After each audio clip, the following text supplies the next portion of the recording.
Marie-Style est une adolescente comme les autres, mais son histoire est singulière.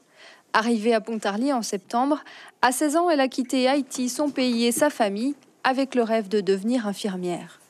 Pour faire une expérience comme ça à 16 ans, il faut quand même avoir une sacrée ressource. Et elle a beaucoup de ressources. Je pense qu'elle a énormément de ressources, elle est très combative, elle a une force que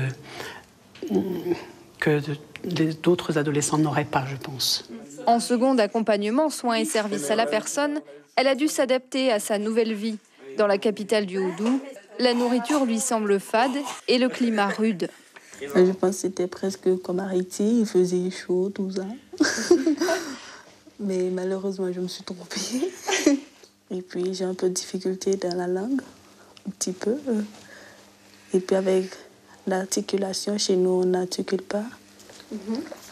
Et puis, il faut toujours vous voyez, tout ça un peu. Chez nous, ça n'existe pas, ça. Si elle peut étudier au lycée Toussaint Louverture, c'est grâce au parrainage d'une association, l'Ouverture vers Haïti. Une fois par semaine, ces lycéens donnent de leur temps pour fabriquer des décorations. On construit les objets pour après les revendre sur les marchés.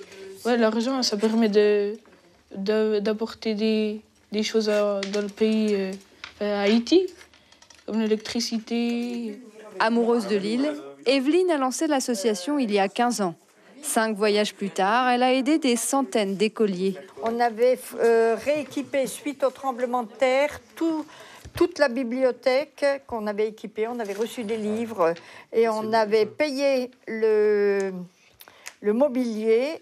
Leur action a permis d'alimenter une partie de l'école en électricité. Les panneaux solaires qu'on a installés, en fait, ne donnent de l'électricité, par exemple, que pour 3 classes. Et il y a beaucoup d'autres classes, donc l'objectif serait, si on arrive, à équiper l'école de plus de panneaux solaires, de plus de batteries, pour équiper l'ensemble des classes en électricité.